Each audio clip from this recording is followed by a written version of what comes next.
Very good evening friends, this is Tapas IAS में आपका स्वागत है। Today is 6th of October 2023 and we are going to discuss the Hindu का newspaper. So before going to start, आप सबको पता होगा कि सिक्किम में जो फ्लैश फ्लड था, उसकी वजह से यहाँ डेथ टोल जो है लगातार बढ़ रहा है। तो अभी के आंकड़े के हिसाब से 14 लोगों की डेथ हो गई है और अप्रॉक्सीमेटली अभी भी 100 के आसपास लोग जो हैं वो मिसिंग हैं। अंडरस्टैंड? सो हमें क्या समझना है कि ओरिजिन कहाँ पे हुआ, कौन से ग्लेशियर्स के पिघलने से या यहाँ पे क्लाउड बर्स्ट की वजह से यहाँ पे ऐसा हुआ। सेकंड, हमें कौन सी नदी में उफान आई, तो तीस्ता रिवर पढ़ना पड़ेगा अपने को। तो दूसरा चीज अपन को यह ध्यान रखना। तीसरा, एक डैम है जिसको लेके सिक्किम के सीएम कह रहे हैं कि ये डैम को प्रीवियस गवर्नमेंट ने अच्छे से नहीं बनाया। प्रीवियस गवर्नमेंट ने, थोड़ा सा पॉलिटिकल है बट अंडरस्टैंड करने के लिए, कि प्रीवियस गवर्नमेंट ने, चामलिंग की सरकार हुआ करती थी उस समय में, तो वो उन्होंने अच्छा नहीं बनाया और उसकी वजह से क्या हो गया कि उस डैम में क्रैक्स और भी चीजें हुई हैं और उससे और भी चीजें जो है वो बड़ी हो गई। सो हमें ये समझना है। तो आपको एक ग्लेशियर्स जो है वो मैप पे ढूंढना है जिसका नाम है लोहनाक लेक। ग्लेशियर्स, जहां उसके आसपास के जो ग्लेशियर्स हैं वो, उसमें आपको मैं मैप में दिखाऊंगा। इसरो के वेबसाइट से मैंने एक मैप लिया है और मैं आपको सैटेलाइट के थ्रू दिखाऊंगा कि कैसे वहां पे जो लोहनाक लेक था, ठीक है, ग्लेशियर्स कोई अलग होगा ऑफ कोर्स, और वहां से जो पानी होगी वो लेक में आती होगी, लेक में पानी इकट्ठा होता होगा। तो ये इसरो ने उसको लिया है कि कैसे 27 तारीख से 25 तारीख से पहले उसमें लेक में कितना पानी था और उसके बाद जो है वो पानी जब वहां लेक से निकल गया तो लेक का पानी देखोगे कम हो जाएगा उस ओरिजिन पे, वहां पे। और वो क्योंकि वो पूरा पानी जो है वो तीस्ता रिवर के वाटर में जो है वहां पे गया, रिवर में गया, और वो आसपास के प्लेन में जो भी एरिया है उसको उसने डैमेज किया। तो आपको ये समझना है। सो इसके पहले तो ये रीजन ढूंढेंगे कि इसका रीजन क्या है कि ये इस टाइप का फ्लैश फ्लड। तो इसके बारे में तो मैंने आपको एक हिमालयन ब्लेंडर में लगातार डिस्कस कर रहा हूं कि फ्लैश फ्लड हो क्यों रहा है। तो राइटर डिफरेंट डिफरेंट जो है वो उसको क्लाइमेट चेंज कह रहे हैं, कोई बोल रहे हैं कि एंथ्रोपोजेनिक एक्टिविटी जो है वो बढ़ गई है, उसकी वजह से जो है वो फ्लैश फ्लड आता है। तो हम उसमें जो ये नॉर्थ ईस्ट साइड वाली जो एरिया है, सबको पता है कि वेस्टर्न साइड में जो है वो क्लाउड बर्स्ट और लैंडस्लाइड और डिफरेंट डिफरेंट के जो नेचुरल कैलामिटीज हैं वो उस साइड ज्यादा होते हैं। लेकिन इसका कतई मतलब नहीं है कि नॉर्थ ईस्ट के साइड में नहीं होता है। हो सकता है रिपोर्टिंग कम हो रही हो, पहली बार इस तरीके की रिपोर्टिंग हो रही है। तो आप ब्रह्मपुत्र नदी में देखेंगे ना, तो हमेशा वहां पे जो असम का जो एरिया है ना, वहां पे हमेशा फ्लैश फ्लड और या वहां पे बाढ़ का जो कारण है वो बाढ़ होती रहती है। तो ब्रह्मपुत्र नदी में तो होता ही है, लेकिन ये जो ब्रह्मपुत्र नदी है, जो तीस्ता है, वो ब्रह्मपुत्र की एक टाइप की ट्रिब्यूटरीज है, आपको दिखाता हूं मैं। तो उसकी वजह से ना ब्रह्मपुत्र में भी ये धीरे धीरे चेंजेज होंगी। तो आपको ये चीज भी समझनी है, क्योंकि अगर वो ट्रिब्यूटरीज है, वहां पे पानी ज्यादा होगा तो ऑफकोर्स जो मेन रिवर्स है उसको भी वो थोड़ा सा हैम्पर तो करेगा ही। सो ये तो हो गया सिक्किम फ्लड की डेथ को लेके कि किस तरीके से बढ़ रहा है। कुछ पॉलिटिकल न्यूज हो गए, वो भी बता दिया, कुछ ज्योग्राफिकल हो गया। अब हम आते हैं अपने काम वाली चीजों पे, जो हमारा काम है यूपीएससी की स्ट्रेटजी को देखना। तो देखो अब क्या है। अब मैंने आपको बताया था कि एक डैम होगा, उसका नाम है चुंगथांग। तो ये तुमको याद रखना है। तो अगर ऐसा डैम अगर पूछे तो ये सिक्किम में है। अंडरस्टैंड? और ये मैप में तुम्हें दिख रहा होगा कि लोचांग और ये लोचेन, ये दोनों के बाद मिलने के बाद जो है यहाँ पे चुंगथांग है। तो ये यहाँ के आसपास देखोगे, आगे देखोगे तो यही जो है आगे जाके तीस्ता रिवर है मैप में। तो उसको देखो, तो मैप में इसके साथ ग्लेशियर्स भी देख लो कुछ। मैंने ये मैप इसीलिए लिया है कि तुमको एक आसपास के सिक्किम के बारे में समझो कि नॉर्थ वेस्ट ऑफ सिक्किम जो है वहां पे जेमू ग्लेशियर्स हैं। और फिर एक ग्लेशियर्स क्या है, चांगसोंग ग्लेशियर्स। अगर इस टाइप का ग्लेशियर्स आए तो लद्दाख मत मार देना। तो जेमू ग्लेशियर्स अगर कहीं पूछे तो तुमको ये आपको सिक्किम में मारना है, चैंगसोंग भी, और एक लोनाक ग्लेशियर्स है। तो ये 3 ग्लेशियर्स जो है वो नॉर्थ वेस्ट ऑफ सिक्किम है आपको, और यहाँ से रिवर्स बहुत सारी निकलती हैं, छोटे छोटे यहाँ से लेक निकलते हैं, उसको ध्यान रखना। तो ग्लेशियर समझ में आ गया। 2 ग्लेशियर्स जो है वो जस्ट नीचे है थोड़ा और, वो है उसका नाम है तालतुंग ग्लेशियर्स एंड तोंगसिंग ग्लेशियर्स। टोटल जो है नॉर्थ वेस्ट साइड में 5 ग्लेशियर्स, बड़े बड़े ग्लेशियर्स हैं सिक्किम में। तो उन्हें 5 ग्लेशियर्स के नाम बता दिए तुम्हें, ये मैप में जाके देख लेना। और ये आपको तपस के जो है उस पर आपको मिल जाएगा, तो टेलीग्राम के चैनल पे, तो ज्यादा घबराने की जरूरत है नहीं। आपको ये समझ में आ गया। सेकंड मैप देखो। अब ये सबको पता है कि ब्रह्मपुत्र नदी जो है वो वाईजेड से निकलती है, जिसको यार्लुंग टंगबो बोलते हैं और तसांगपो भी बोलते हैं वहां के लोग उसको। यहां से ब्रह्मपुत्र नदी निकली और ये यहां से होते हुए ये तुमको लोहित रिवर जो है वो उसको ट्रिब्यूटरी बनाती है। फिर उसका ब्रह्मपुत्र यहाँ आई, और जब यहाँ पे आई ना तो सिक्किम से तीस्ता रिवर निकलती है। तो तीस्ता रिवर जो निकलती है वो ब्रह्मपुत्र का क्या हो गया, ट्रिब्यूटरी हो गया। तो तुमको ये समझ में आना चाहिए। और पहले जो तो होता था वो मैं बता दूंगा कि कैसे जमुना और पद्मा में 2 अंतर हैं और वो कैसे वो बांग्लादेश में जाके अलग हो जाता है। अगर तीस्ता रिवर पूछे तो तीस्ता रिवर जो है वो सिक्किम से निकलता है और ब्रह्मपुत्र की ट्रिब्यूटरीज हैं। तो आप उसको ध्यान रखना। और उसके बाद में जब भी मैं ब्रह्मपुत्र पढ़ाऊंगा तो असम का रूल उसमें समझाऊंगा कि कैसे जो है असम के लिए ब्रह्मपुत्र जो है वो एक लाइफलाइन भी है और कभी कभी उसको नुकसान भी पहुंचाती है। तो उसको हम अलग तरीके से, लेकिन हाँ अभी जो मैंने बोला जमुना और पद्मा, तो वो समझा देता हूँ कि ये डिफरेंसेस क्या है और यहाँ जाने के बाद नाम क्यों चेंज हो जाता है। पहला क्वेश्चन ये हो गया कि तीस्ता रिवर ही ट्रिब्यूटरी रिवर है और वो किसकी है। यहाँ पे डबल प्रिंट हो गया तो इसको इग्नोर करो। ये ब्रह्मपुत्र की है और नोन एज जमुना। तो ब्रह्मपुत्र को बांग्लादेश में जमुना कहते हैं, जैसे हम लोग यमुना कहते हैं वहां उसको जमुना कहते हैं, लेकिन वो ब्रह्मपुत्र को कहते हैं। Flowing through India and Bangladesh. तो तीस्ता रिवर डिस्प्यूट भी जो है वो इंडिया और बांग्लादेश को लेके है। तो ये याद रखना कि तीस्ता रिवर डिस्प्यूट आपको बार बार सुना होगा कि ममता दीदी और वो शेख हसीना साहब को बीच में मोदी जी बैठते हुए, कि वो रीजन ही वही है कि तीस्ता रिवर वहां से गुजरती है, वहां से भी गुजरती है। बांग्लादेश और इसका है। तो एक तो ये हो गया। फिर सेकंड हो गया कि अब कहां से निकलती है, तो it originates in the Himalaya near. मैंने अभी बता दिया आपको, चुंगथांग जो डैम था याद रखना उसको, सिक्किम चुंगथांग एक जगह का नाम है, चुंगथांग सिक्किम से, and flow to the south way, south की तरह नीचे की ओर आती है और वेस्ट बंगाल में बिफोर एंटरिंग बांग्लादेश। तो वेस्ट बंगाल में आती है बांग्लादेश से मिलने से पहले। Originally river continue southward. तो पहले क्या होता था कि ये 1787 से पहले की बात कर रहा है, तो उससे पहले ये साउथवर्ड की तरह जाता था और डायरेक्टली होता था पद्मा रिवर में, वो डायरेक्टली पद्मा रिवर में मिलता था। और पद्मा रिवर क्या है, वो एक टाइप का मैन चैनल है गंगा का, ठीक है, वो बांग्लादेश, इन बांग्लादेश। 1787 तक में ये तो डायरेक्ट आता था, लेकिन बाद में इसका कोर्स चेंज हो गया। अब व्हाट सो एवर रीजन जो है वो मैं डिस्कस नहीं करूंगा। तो सोर्स चेंज होके ना वो थोड़ा सा कट गया। तो river change it course and flow eastward to join the Jamuna river.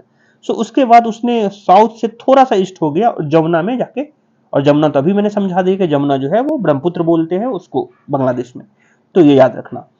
फिर तीसरा एक बैरेज है, डैम। तो barrage dam has to provide irrigation. तो वहां पे तुमको इतना पानी आएगा तो ऑफ कोर्स जो है वो उसको डैम बनाओगे तुम, चेक डैम बनाओ या जो भी बनाओ, तो वो इरिगेशन के लिए काम आता है। वहां पे वहां के प्लेन आसपास के जो अपर पद्मा रीजन हुआ या यमुना रीजन होगा उसमें वहां पे इरिगेशन की फैसिलिटी उस डैम के, उस बैरेज से क्रिएट होती है। Teesta river water conflict is one of the most continuous issue between India and Bangladesh. तो ये मैंने आपको ऑलरेडी डिस्कस कर दिया।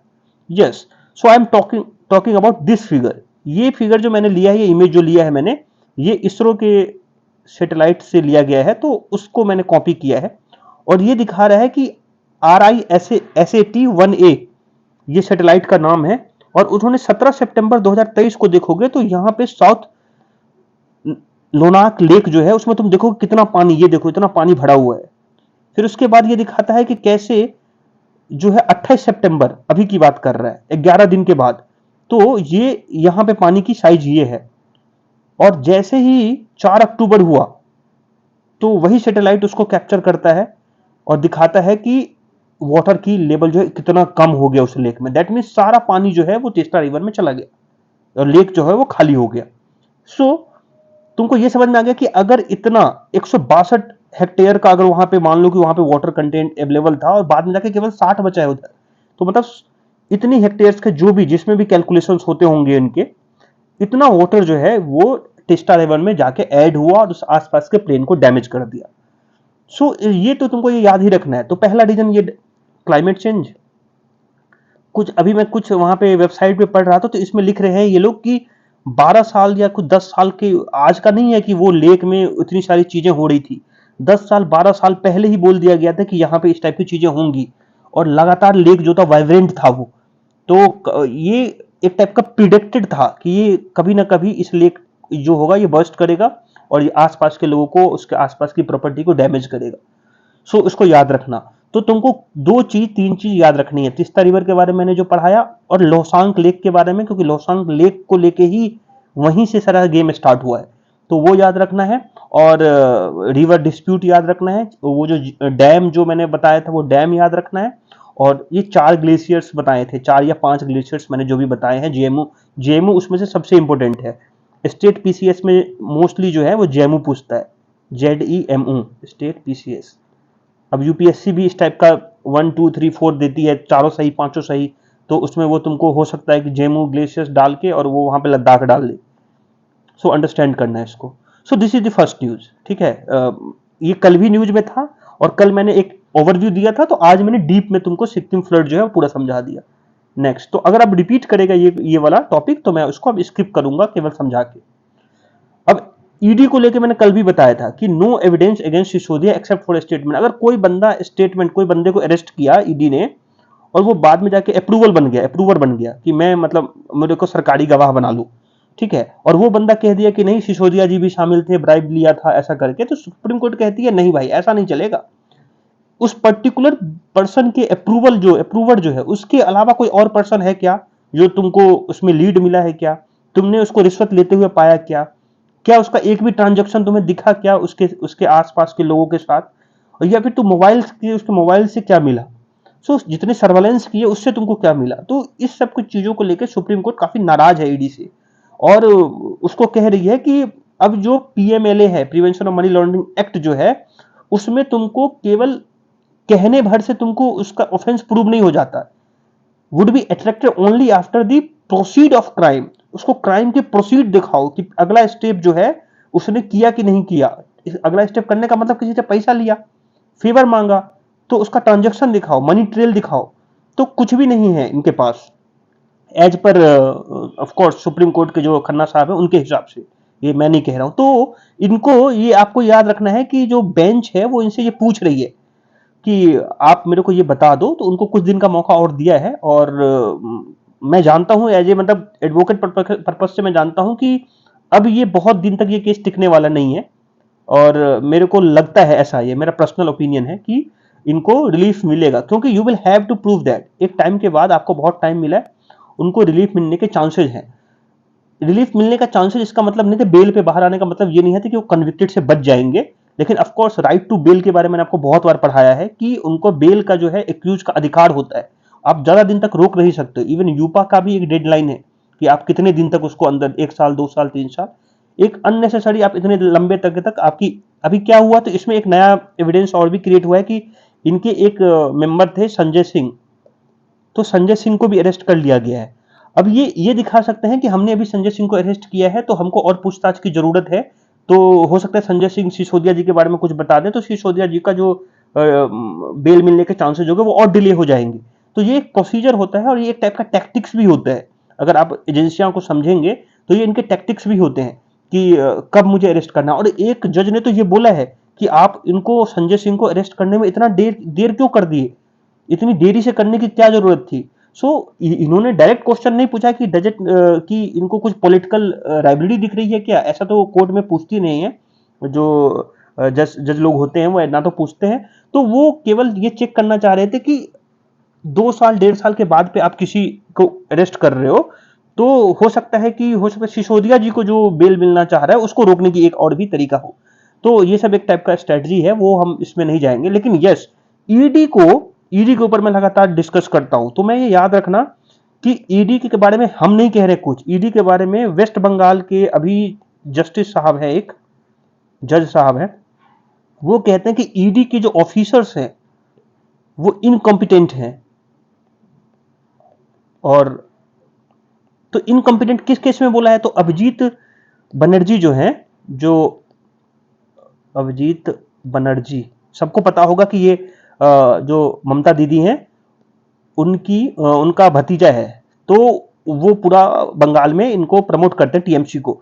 सो अभिजीत बनर्जी के ऊपर एक केस है जॉब स्कैम को लेके, कि तुम पैसा दो मैं तुमको जॉब दूंगा, ऐसा करके स्कैम का ये एलिगेशंस है। और इसमें इनको जो भी है इस टाइप की चीजें इनके ऊपर चल रहा है इन्वेस्टिगेशन।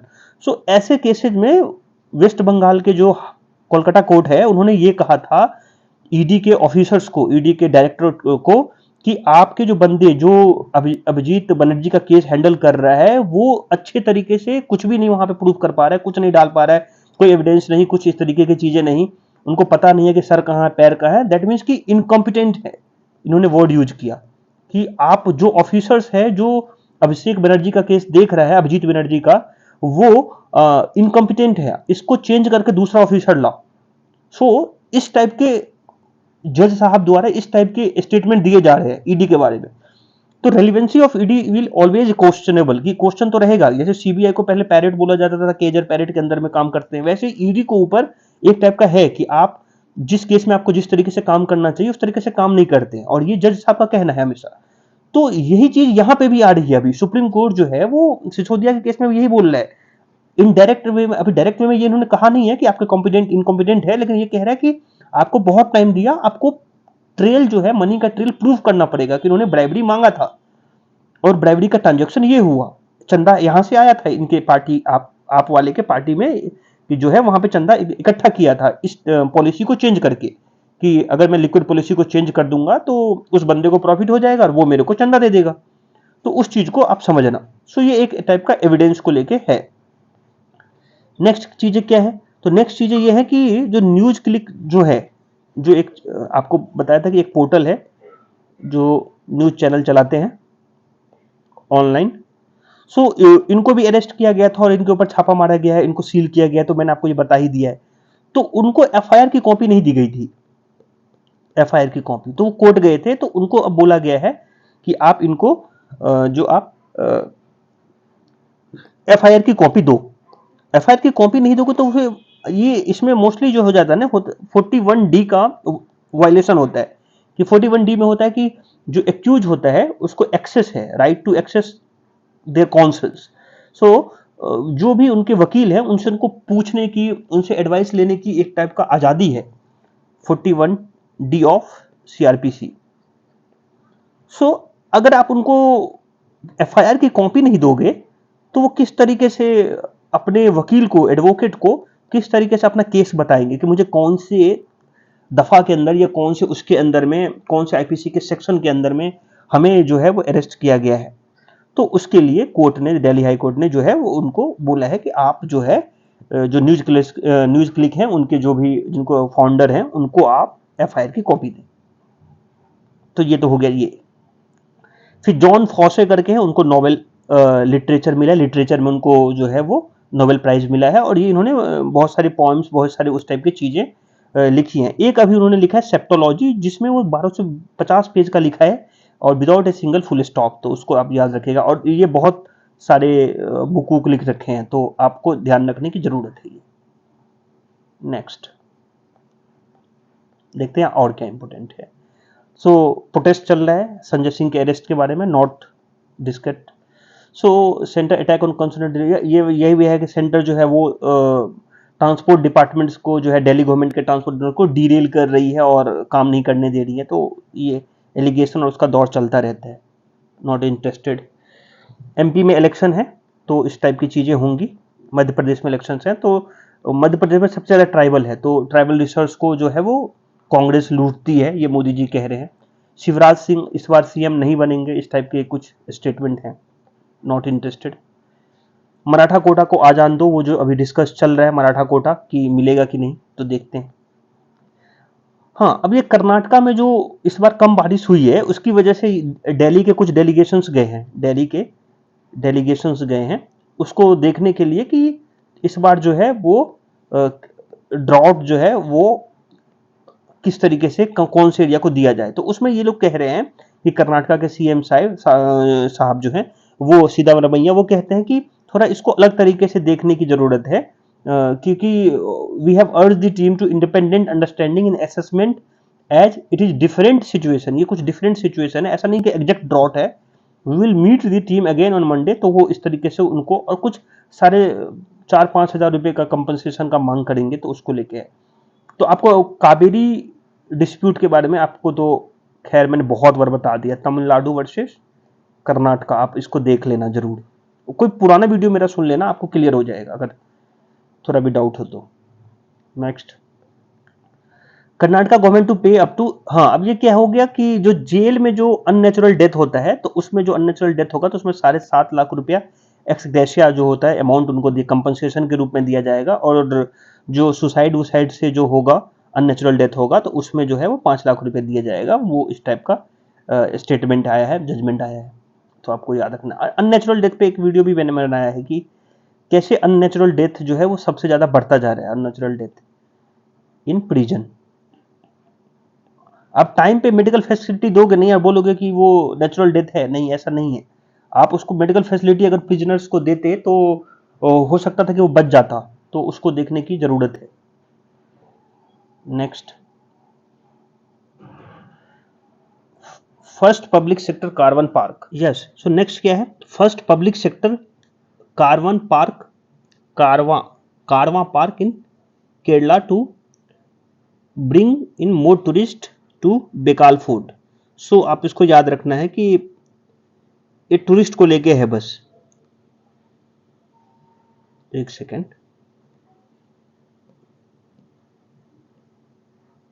यस। सो ये टूरिस्ट को लेके है। एक और भी इनके पास ऐसा जो कारवा पार्क था वो है, लेकिन वो पीपी से बना हुआ है, पब्लिक प्राइवेट से बना है, शायद या प्राइवेट है, मेरे हिसाब से मोस्टली प्राइवेट है। तो इस टाइप की चीजें जो है वो करने की कोशिश कर रही है जो है केरला गवर्नमेंट, ये है। सो बिकाल फोर्ट इन कासरगोड, उसको याद रखना। टूरिस्ट की एक्टिविटी के बढ़ाने के लिए और कुछ भी नहीं है। गाड़ियां वाड़ियां रहेंगी, आपको घुमाएंगे, अलग अलग जगह पे ले जाएंगे, सो उसको कारवा पार्क बोलते हैं और कुछ नहीं। Next, not important, yes. So पहला तो इसमें से आज के एडिटोरियल है उसमें है कि इक्वालिटी एंड आइडेंटिटी। तो पहले तो हम ये समझेंगे क्या कहना चाह रहे हैं। सो ये पूरा जो टॉपिक डिस्कशन में है वो आप केवल और केवल जो है वो बिहार गवर्नमेंट ने क्या किया है, एक सेंसस करवाया और उसमें देखा कि 63% लोग जो हैं वो ईबीसी प्लस ओबीसी है। ये दोनों कैटेगरी मिला के जो है वो 63% हो जाएंगे। जबकि इंदिरा सोनी का रिपोर्ट है, जजमेंट जो है उसमें कहता है कि आपको पता ही है कि सीलिंग है कि 50% से ज्यादा रिजर्वेशन में नहीं देंगे। 50% reservation in education and in employment. So 50% का सीलिंग है। तो अगर आप मान लो कि 64% अगर वहां का कोई पर्टिकुलर कास्ट है और आपको 50% ही रिजर्वेशन मिल रहा है तो दैट मीन्स वो बाकी लोगों के साथ अन्याय हो रहा है। तो कास्ट सेंसस जो है एक टाइप का एक पॉलिसी बनाने में हेल्प करेगा गवर्नमेंट, बिहार गवर्नमेंट को, कि अगर ये इतने लोग अगर वहां पे सोशली बैकवर्ड और जो भी हैं इकोनॉमिकली अगर वहां पे बैकवर्ड हैं तो आप इनके लिए पॉलिसी बनाओ और इनका पार्टिसिपेशन भी उतना होना चाहिए हर जगह पे। पार्टिसिपेशन में उनका स्टेक होना चाहिए। तो उसको लेके जो है वो कास्ट सेंसस को लेके इस टाइप की चीजें चल रही थी। तो आप सबको पता है कि ये एक चीज तो ओबीसी और ईबीसी मैंने बता दिया, बिहार ने कंडक्ट किया कास्ट सर्वे बता दिया। उसके बाद 50% की सीलिंग मैंने आपको बता दिया कि लीगल सीलिंग है। उसके बाद पार्टी पॉलिटिक्स भी है थोड़ा, आपको पता ही है कि नीतीश जी जो है इंडिया ब्लॉक के मेंबर हैं, और अगर वो उनका इज्जत थोड़ा सा बढ़ गया तो थोड़ा सा उनको बार्गेनिंग जो टूल है in front of other party, उनका जरा थोड़ा चौड़ा हो गया कि भाई देखो हमने करवा लिया, इतना बार सेंटर ने रोका हमको फिर भी करवा लिया। सो एक टाइप का क्वांटिफाइबल डेटा जो है एक टाइप का मिल गया, और जो जुडिशरी के जो पुराने जो रिजर्वेशन को लेकर था उसको भी आप चैलेंज करने का मौका मिल जाएगा। फिर हो जाएगा methodology giving code to each, ये मतलब कौन सी मेथोडोलॉजी यूज किया बिहार सरकार ने, हर कास्ट को एक नंबर दिया है तो वो not important. A major reason for the union government not releasing the, central government ने भी कास्ट सेंसस करवाया हुआ है ऑफ इट्स 2011 2011 वाला socio economical caste census was the data is yield to confusing and अनवाइडली। तो बहुत सारे कास्ट उन्होंने इंक्लूड कर लिए, बहुत सारे उसमें जो है कॉम्प्लेक्सिटी ज्यादा है, कंफ्यूजिंग ज्यादा है, इसलिए वो रिलीज नहीं कर रहे हैं कि एक कास्ट सब कास्ट, फिर उसके बाद क्लैन, उसके बाद कौन कौन सा सेक्ट है, बहुत सारी चीजें हैं। तो सेंट्रल गवर्नमेंट इसलिए नहीं रिलीज कर रहे थे। ठीक है, तो अब सेंट्रल गवर्नमेंट के ऊपर बीजेपी गवर्नमेंट के ऊपर प्रेशर पड़ा होगा, अब उनको पूरे, क्योंकि पूरे इंडिया में अब ऐसे कास्ट सेंसस की मांगी होंगी, तो उसको लेकर बीजेपी जो है थोड़ा सा बैकफुट पे है, लेकिन ज्यादा दिन तक रहेगी नहीं, वो कुछ ना कुछ इसका सोल्यूशन निकालेगी। While there are functional and practical advantage to knowing exact caste number, it is not be forgotten the large goal of constitution remain the attainment of casteless society. Yes, so आपको ये समझने की जरूरत है कि जब भी आप इस टाइप की चीजें कर रहे हो तो कास्ट सेंसस किया आप, वो अच्छी बात है, कास्ट सेंसस अच्छी बात है, लेकिन कॉन्स्टिट्यूशन कहता है, कॉन्स्टिट्यूशन कहता है कि आपको कास्ट लेस सोसाइटी बनानी है। ब्रॉडर थीम कॉन्स्टिट्यूशन का तो ऐसा है, तभी तो आप उनको अफर्मेटिव एक्शंस देते हैं, आप उनको आप उसको अफर्मेटिव एक्शन देते हैं। जैसे आर्टिकल 15 के अंदर और आर्टिकल 16 के अंदर जो वुमेन है वल्नरेबल सोसाइटी में, मान लो इनको वल्नरेबल मानते हैं, तो आप इनके लिए एक्स्ट्रा प्रोविजन लाते हैं कि वुमेन का जो है वो कैसे रिजर्वेशन दिया जाए, वुमेन को किस तरीके से आगे बढ़ाया जाए। तो एक टाइप का असर्टिव है, आपका अफर्मेटिव एक्शन है, स्टेट द्वारा लिया जाता है इक्वलिटी को बराबर लाने के लिए। तो वैसे भी आपका जिम्मेदारी है इक्वल सोसाइटी का। अब इक्वल सोसाइटी जो है वो कहने में आसान है, लेकिन ये एक टाइप का इम्पॉसिबल टास्क है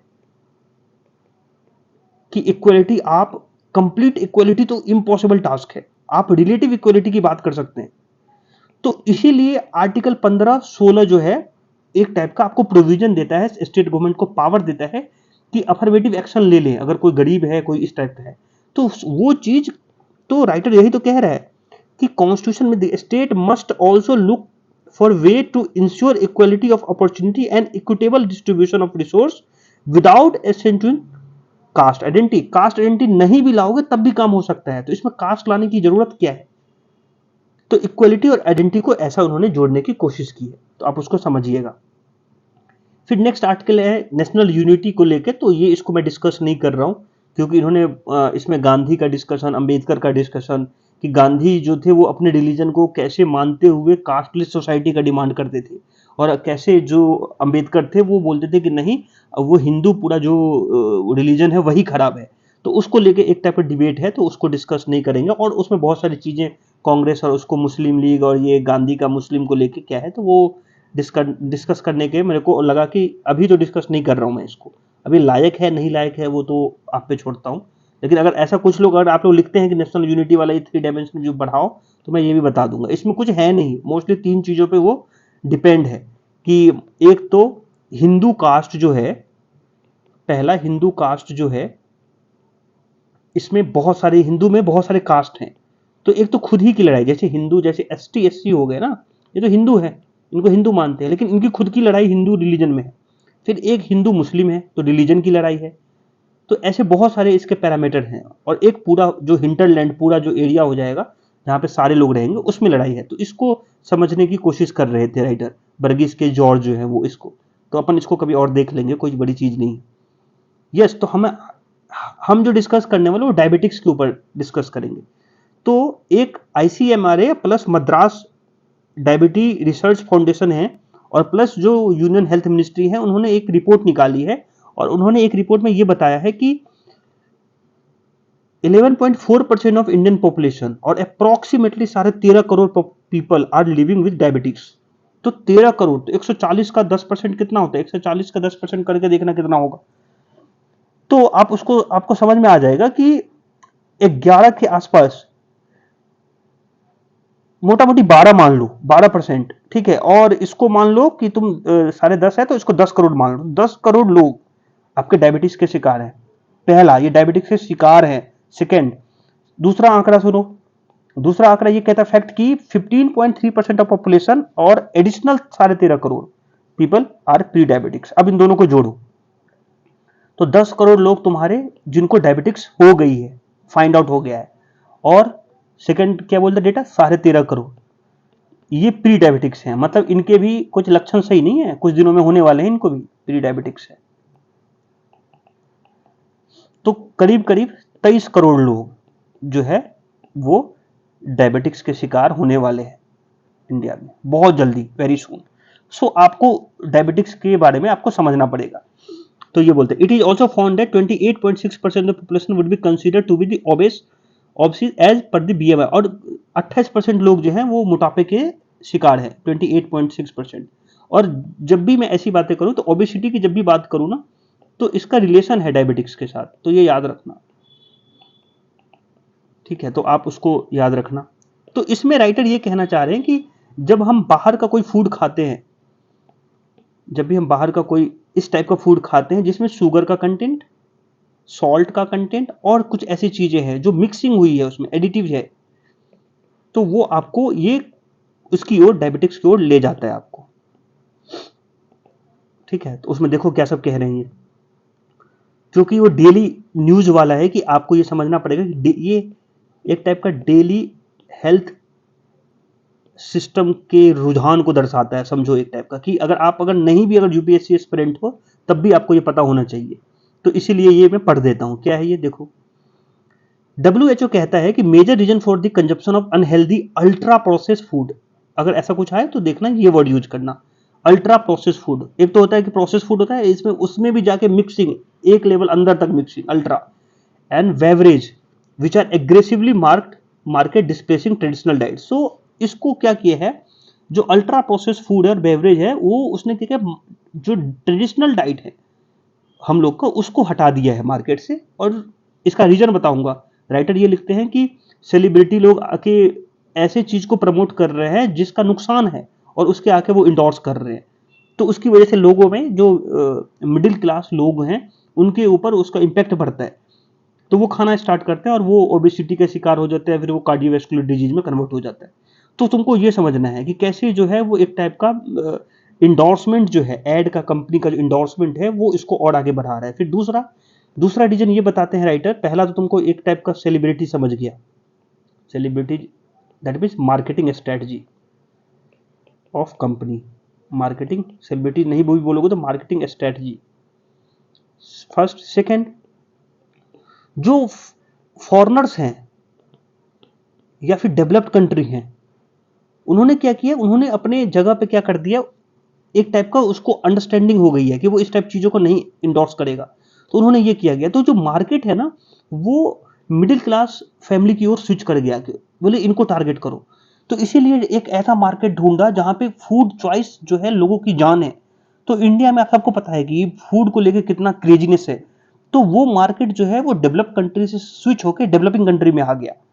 तो दैट मीन्स कि वहां के लोग ने उसको नकार दिया और हम लोग उसको एक्सेप्ट कर रहे हैं, तो उसकी वजह से भी जो है ये बढ़ रहा है। तो आपको ये ध्यान रखना है कि दूसरा आपको ये रखना है कि कैसे डेवलप वर्सेस डेवलपिंग कंट्री का कंसेप्ट चेंज हो रहा है। साइंटिफिक एविडेंस ये कहता है कि डाइट जो है heavy with ultra processed food and beverage जो है वो शुगर को, फैट को, सॉल्ट को और बाकी चीज को रिस्क करता है, उसको बढ़ाता है, उसकी वजह से डायबिटिक्स जो है वो होता है। तो ये लाइन तुम्हारे आंसर में आना चाहिए। फिर ओबेसिटी भी आनी चाहिए। ओबेसिटी भी एक फैक्टर है जो हार्ट डिजीज और को डेथ तक कन्वर्ट करता है। अगर आपका मोटापा ज्यादा है, इसलिए तो बोलते हैं कि आप एटलीस्ट 30 मिनट का वॉक करो, तो ये चीजें आपको, और ये धीरे धीरे वो कार्डियोवेस्कुलर डिजीज मैंने बता दिया।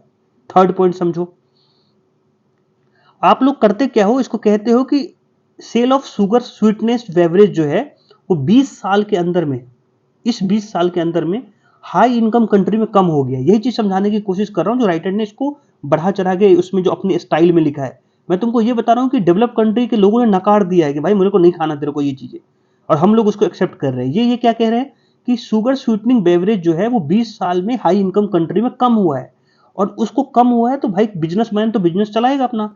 तो उन्होंने अपने इंडस्ट्री चेंज करके लोअर इनकम वाले जो कंट्री है उसकी ओर स्विच कर दिया, और इंडिया जो है उसके लिए सबसे बेस्ट मार्केट है। क्यों? क्योंकि यहाँ पे यंग जनरेशन जो है वो ग्रोइंग मिडिल क्लास जो है वो उसको एक्सेप्ट कर रहा है, और उसके साथ वो इन्फ्लुएंस हो रहा है किससे? तो कोई दीपिका पादुकोण ने इस टाइप का इंडोर्स कर दिया, या फिर कोई पर्टिकुलर एक्ट्रेस या एक्टर ने इस टाइप को इंडोर्स कर दिया, तो आप उसकी उससे जो है इन्फ्लुएंस हो रहे हो, प्रभावित हो रहे हो। तो सेलिब्रिटी इंडोर्समेंट जो है एक टाइप का बहुत बड़ा प्ले कंजम्पशन में आपका प्ले कर रहा है।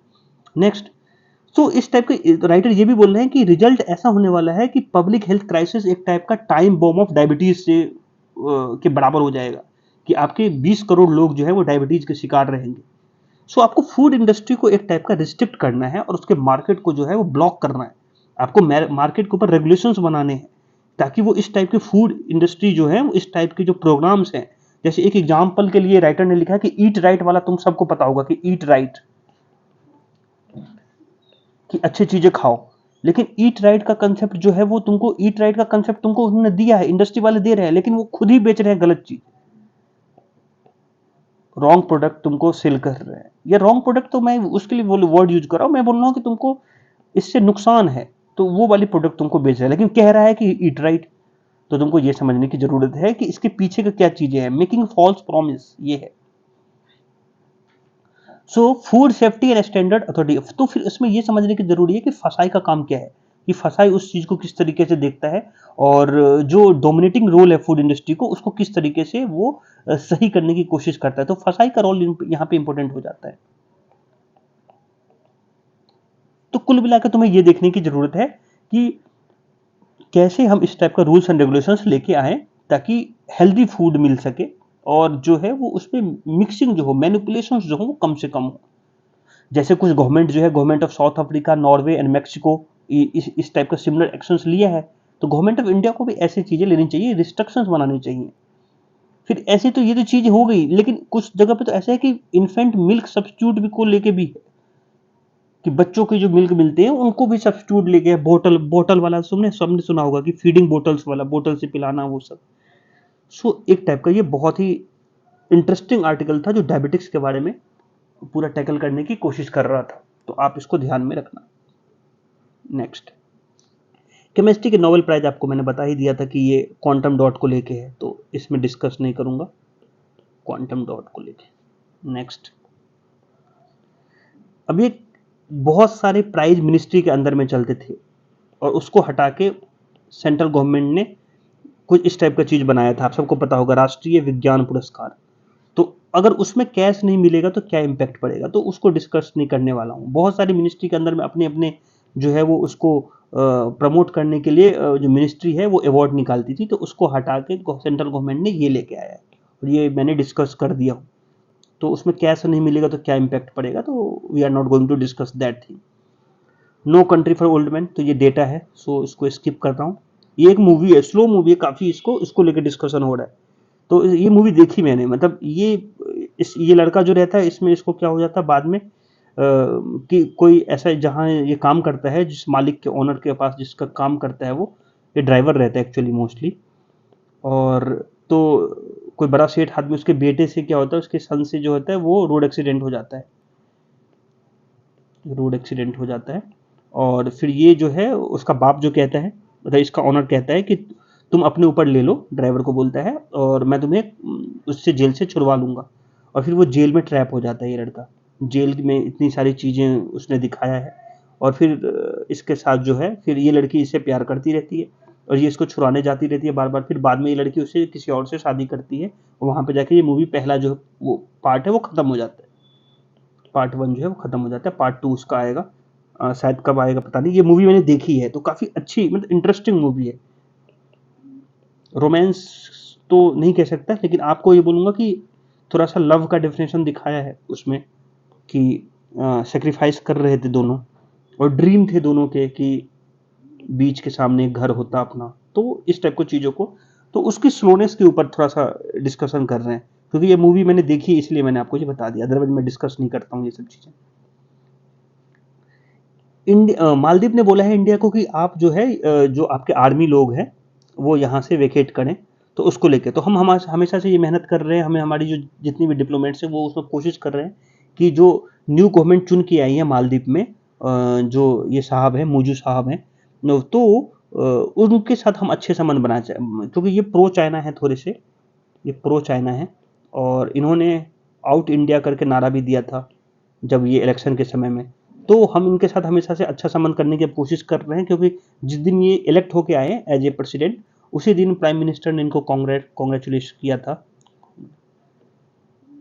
तो हम इनके साथ हमारे डिप्लोमेट्स इससे अच्छे रिलेशन बनाने की कोशिश करेंगे, और इम्पोर्टेंट भी है क्योंकि हमारे कुछ लोग जो हैं वो जो एडू और लेमू आइलैंड है 2013 से वहाँ पे जो लीज पे हमने उनको दिया था हेलीकॉप्टर, और वो लीज पे दिया था या मेंटेन करने के लिए ये पता नहीं है मुझे, लोन पे दिया था जो भी हो, तो वहाँ पे हमारा बेस है कुछ इनके पास एडू और लेमू आइलैंड में, तो अब वो भी वैकेट करने की ज़रूरत ना पड़ जाए, तो इस टाइप की चीज़ें जो हैं बागची की तरफ से कोई स्टेटमेंट तो आया नहीं है कि किस टाइप की चीज़ें होंगी, क्या हमारी जो मिलिट्री है, जो भी वहाँ के अपने मिलिट्री जो है वहाँ पे जो काम करते थे उनको वैकेट करना पड़ेगा मालदीव्स की नहीं, लेकिन इनका तो थोड़ा सा प्रो चाइना साइड है, तो we will have to work in foreign जो डिप्लोमेसी में इनके साथ हमारा जो ट्यून है वो अच्छा करना पड़ेगा, क्योंकि चाइना तो चाहता है कि अपना बेल्ट रोड इनिशिएटिव जो है वो हर जगह फैलाए, और आपको बेल्ट इनका जो बेल्ट रोड इनिशिएटिव है श्रीलंका को तो ले डूबा, तो ये चीज़ देखने की ज़रूरत है, तो इंडिया कैसे कन्विंस करती है इनको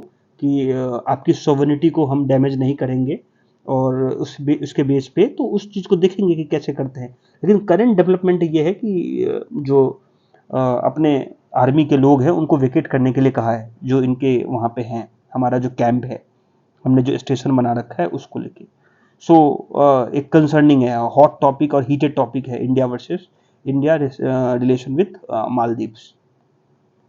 नेक्स्ट, शाह ने बोला है कि जो टेररिज्म है उसको यूनिफॉर्म तरीके से देखना चाहिए, और चाहे स्टेट में हो या कहीं भी हो उसके लिए एक यूनिफॉर्म स्ट्रक्चर होना चाहिए एनएआई के अंदर में, कैसे कैसे टेररिज्म को ट्रैक किया जाए, तो हो जान दो फिर देखेंगे।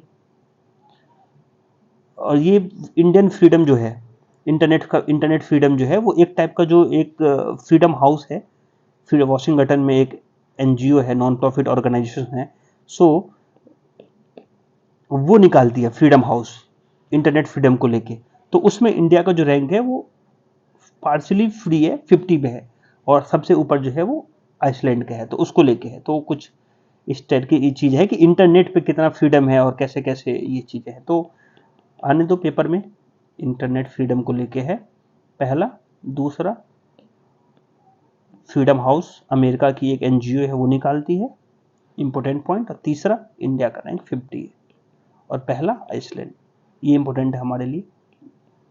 नेक्स्ट, इसमें कौन कौन से पैरामीटर होते हैं कि कैसे इंटरनेट को स्लो कर देते हैं, कैसे रिस्ट्रिक्ट कर देते हैं, कैसे रिमूव कर देते हैं कंटेंट, वो सब बाद की चीज़ें हैं, कभी समझेंगे, लेकिन अभी ये याद रखना कि सेंसरशिप जो है मतलब बढ़ रहा है। सेंसरशिप मतलब क्या होता है, तुम्हारी जो राइट्स हैं उसको रोक दे बस, तो नेट पे इंटरनेट पे तुम्हारी राइट्स को रोक दिया जाएगा, यूट्यूब का भी ब्लॉक हो जाएगा, कभी इस टाइप की चीज़ें होंगी, तो कहीं पे कोई जगह पे अटैक हो रहा है मान लो, तो वहाँ पर नेट चला जाता है, आप सबको पता है, तो इसमें कोई रॉकेट साइंस नहीं है, ठीक है। और फॉरेन के लोग कुछ तो थोड़ा सा इस टाइप की चीज़ करते भी हैं कि उनको लगता है कि थोड़ा सा इंडिया के बारे में थोड़ा सा बायसनेस तो है, बहुत सारी रिपोर्ट मैंने देखी है जिसमें वो बायस रहते हैं इंडिया के परफॉर्मेंस को लेके। सीबीआई जो है वो सीबीएफसी के ऊपर जो है एक टाइप का जो है ऑफिशियल्स के ऊपर, इनके ऑफिसर्स जो होंगे उनके ऊपर थोड़ा सा चेक रखेंगे और उनके ऊपर थोड़ा जांच करेंगे, सीबीआई कंडक्ट जो होगा उसकी सर्च करेंगी, और जो भी है करप्शन केसेस का चार्ज लगाया था इन्होंने, ये विशाल साहब है, उन्होंने बोला था कि हिंदी डब के लिए, इनकी हिंदी मूवी आने वाली थी, उनको डब करने के लिए कुछ पैसे 6.5 लाख रुपए खर्च हो गए रिश्वत देते देते इनके, सीबीएफसी सबको पता है ना, हाँ, तो पता चला कि सीबीएफसी सर बता दो कि वो central board of film certification बोलते हैं इसको, फिल्म को सर्टिफाइड करती है, ए बी सी वाला याद है, एडल्ट को जाएगी कि नहीं जाएगी। तो इनके ऑफिसर्स जो है वो इनकी मूवी को डब हिंदी में डब करने के लिए, और जो हिंदी में मूवी आ रही थी उनके लिए पैसा ले लिया। तो इन्होंने ट्विटर पे लिख दिया, एक्स पे लिख दिया कि सीबीएफसी वाले में बहुत सारे चोर लोग बैठे हैं जो रिश्वत खाते हैं, तो उसके ऊपर सीबीआई जांच करेगी। आईआईटी बॉम्बे का है कि वेजिटेबल जो है, वेजिटेबल मतलब पता ही है कि इन्होंने डिवाइड कर दिया था वेजिटेरियन और नॉन वेजिटेरियन टेबल, कि आईआईटी बॉम्बे में कहाँ ये वेजिटेरियन लोग बैठेंगे, यहाँ नॉन वेज वाले बैठेंगे, तो उसको लेके थोड़ा सा न्यूज में चल रहा है। नेक्स्ट, बांग्लादेश को पहली बार अब जो है पहला फर्स्ट बैच ऑफ यूरेनियम जो है वो रसिया से मिल गया है, एनर्जी को अपने बूस्ट करने के लिए। एनर्जी जो भी है, यूरेनियम से जो भी एनर्जी बनती है, न्यूक्लियर रिएक्टर बनाते होंगे ये लोग। तो अभी तो रसिया पे सैंक्शन लगा था, तो कैसे करके भी इनको मिला है, तो वो न्यूज है कि बांग्लादेश को मिल गया है। नेक्स्ट, अब ये है कि ये नोबेल ल्यूट्रेट्स यूनिस जो हैं वो बांग्लादेश के हैं, इनके ऊपर थोड़ा ग्राफ्ट और उसके ऊपर करप्शन के जो भी चार्जेज हैं उनके ऊपर ये है, और उसको लेके है। तो वो अभी, और यही इन्होंने ही माइक्रो क्रेडिट बैंक का ये पाइनियर्स हैं, तो आप ये याद रखना, यूनुस, मोहम्मद यूनुस। तो बांग्लादेश का केसेस है, तो उसमें इनके ऊपर चल रहा है। अगर ये प्रूव हो जाएगा तो इनको 12 साल की जेल मिलेगी। सो this is all about today paper. इसमें और भी है, हाँ यस। सो सर्विस सेक्टर जो है हमारा वो अभी अच्छा परफॉर्म कर रहा है सितंबर में, तो उसको लेके है, तो इसमें कुछ है नहीं। तो सर्विस सेक्टर में जब अच्छा परफॉर्म करते हैं तो उसको पीएमआई बोलते हैं sir, global India service purchasing manager index जो भी है, तो ये है, तो आप इसको याद रखिएगा। नेक्स्ट, अब ये इनसाइडर ट्रेडिंग का भी किसी दिन समझाऊंगा, तो इनसाइडर इसमें केस समझा, इनसाइडर ट्रेडिंग समझाऊंगा पूरा। लेकिन अभी के लिए याद रखो कि जो प्रणव रॉय थे एनडीटीवी के जो थे, और मालिक जो थे, तो उन्होंने कभी कुछ खरीदा होगा, बेचा होगा, तो उनके ऊपर इनसाइडर ट्रेडिंग का केस लगा था। तो एसएटी ने उसको डिसमिस कर दिया कि नहीं, वो तो मालिक थे, तो वो इनसाइड ट्रेडिंग नहीं कर सकते, नहीं किए होंगे। तो जो सेबी का जो फैसला था उसको चेंज कर दिया एसएटी ने।